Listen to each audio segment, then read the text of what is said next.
Are we recording? Right, guys, let's talk football. Welcome to podcast episode 5. It is episode 5, innit? Of the Notebook, the World Cup Notebook. I don't know why I've gone Geordie. That was, just felt I needed to do a Geordie accent because I'm very excited. I'm sorry again that this is being uploaded a little bit later, but on Monday at 2 o'clock in the morning, by the time it kicked off, of course, Mexico took on England. And I originally predicted within the 90 minutes that it would be 2-2 and that maybe Kane would score in extra time. Some people said 3-0 to Mexico and that we'd have no chance in the Azteca, in the altitude, and everything that I explained in episode 4. Well, we came up against it and overcame all odds and everything that was against us, and we won 3-2, beating Mexico in their backyard, in the Azteca, when no one else said we could. Guys, this was a monumental achievement. It's going to go down in history, and yes, of course, I stayed up to watch it. Let's get into that game then. So, where to begin? So the game ended 3-2 in the end, with, if I can pronounce these, Quiñones scoring in the 42nd minute for Mexico, and Raul Jimenez, I don't know why I'm struggling to pronounce Raul Jimenez.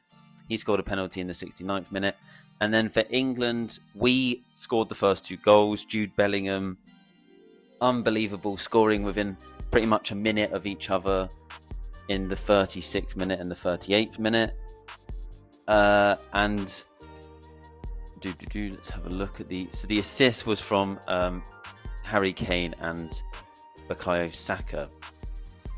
So even Harry Kane got an assist. So once again, Harry Kane and Jude Bellingham linking up together amazingly well. There was an attendance of 80,000 watching, mostly being Mexican fans. Like I say, in their backyard. I think it's 7,000 feet in the air of altitude above sea level.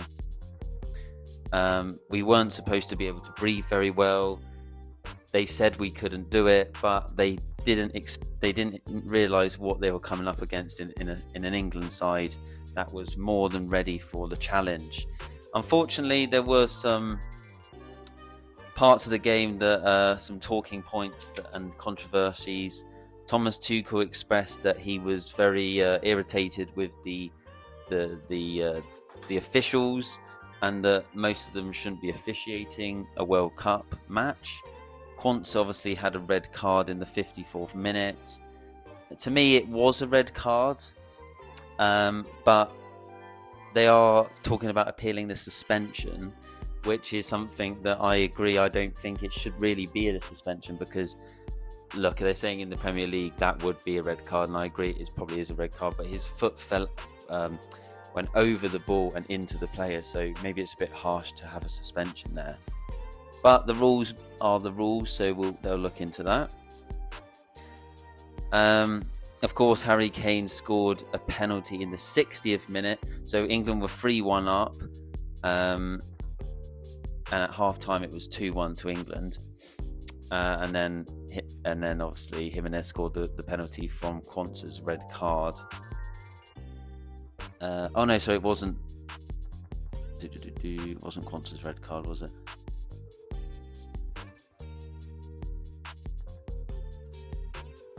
Kane fouls Gutierrez in the area, and that's why Jimenez had the penalty. There you go. Just thought I'd check that one. Mexico had only lost 2 games of 89 competitive games at the Azteca, but England's cool approach early on allowed them to take command. And obviously, like I mentioned, Jude Bellingham scoring twice. And honestly, we just put on a display that showed what England's really about. You know, it's like a really old school, historic England performance that was from the lads, and Bellingham is showing like a true determination. Once again, just absolutely our talisman, and him and Kane just so brilliant for England. But yeah, credit to Bellingham for that game, because he really turned up to a different level in that performance.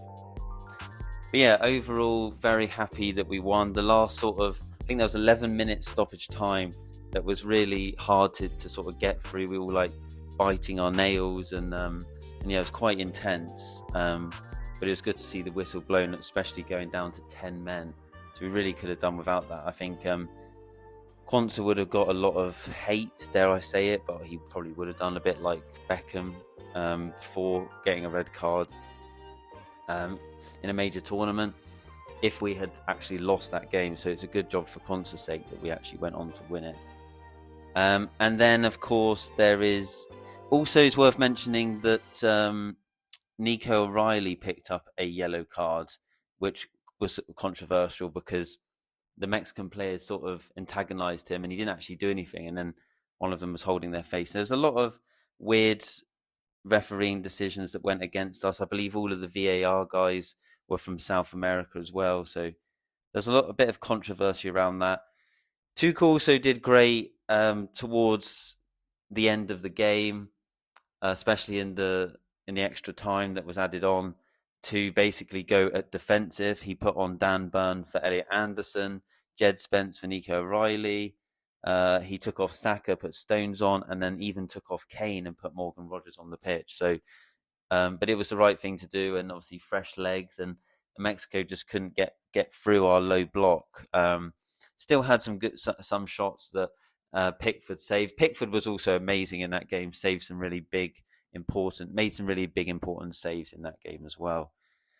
So that was on Monday, and also another game that was played on Monday was Portugal versus Spain.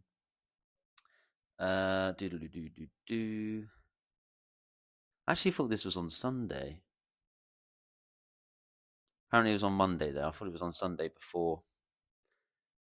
Because obviously the England game was on in the early hours of the morning.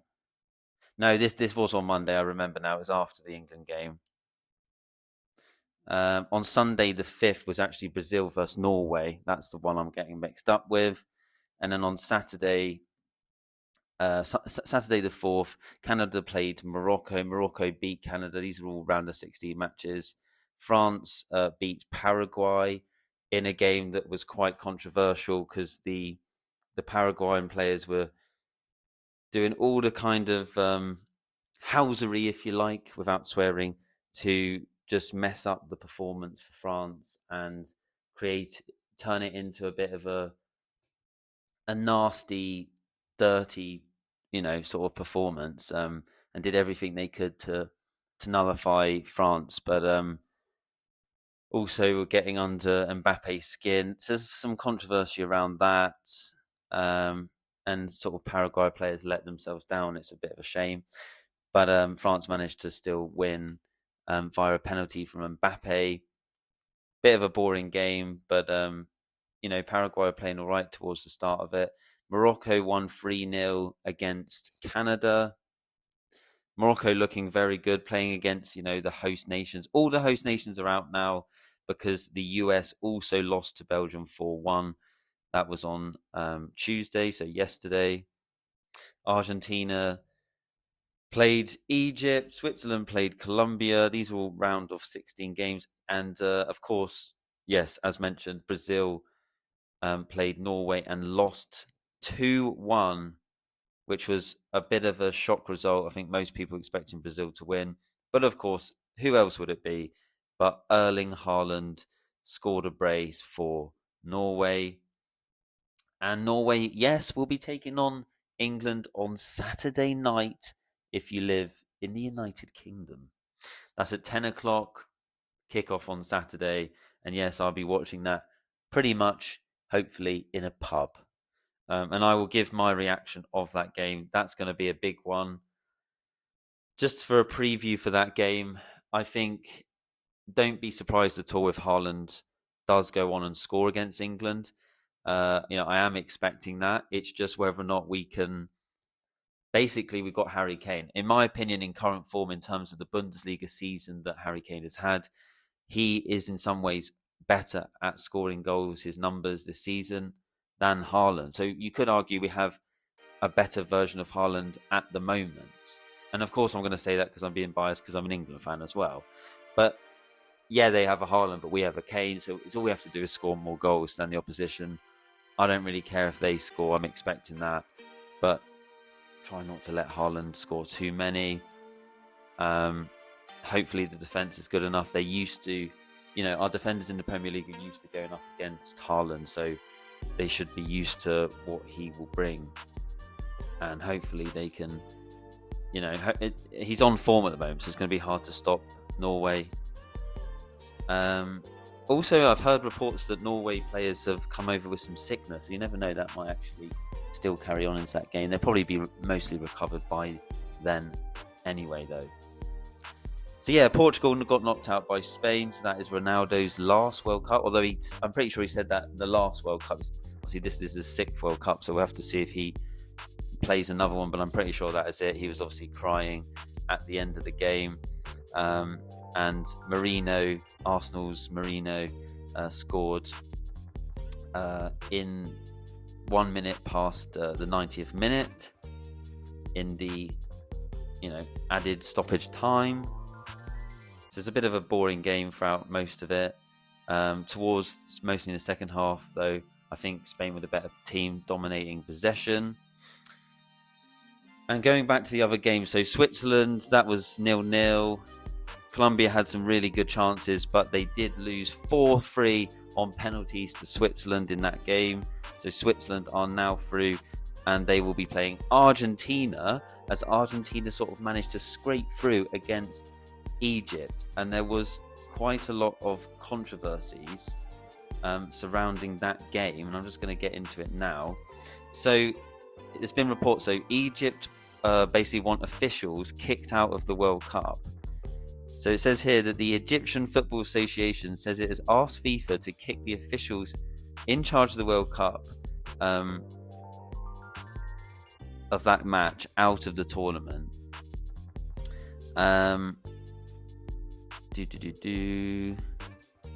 So when Egypt were leading 1-0 in the second half, the VAR ruled out a goal by Zico, which was a great goal, and obviously I was celebrating, so that would have made it 2-0 to Egypt.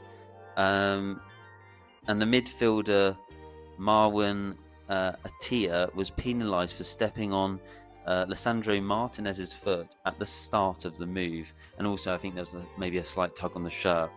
So that was some controversy there that was ruled out. And then Egypt also thought Mohamed Salah was fouled in the Argentina penalty area seconds before the reigning champions broke the stoppage time winner.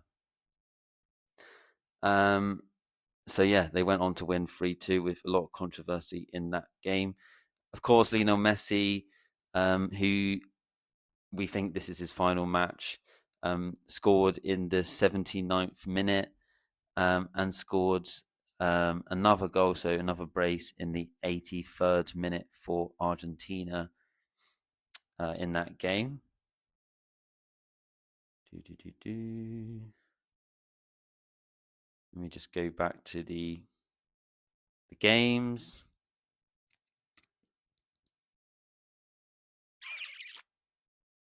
Oh no, sorry, it was assist by Messi to Romero, who scored in the 79th minute, and then Argentina just scored. Messi just scored one goal in the 83rd minute, so I got that a little bit wrong.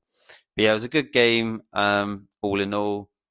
I watched some of it and then caught the highlights. So I watched most of it, actually, caught the highlights. So yeah, and obviously Messi scoring again.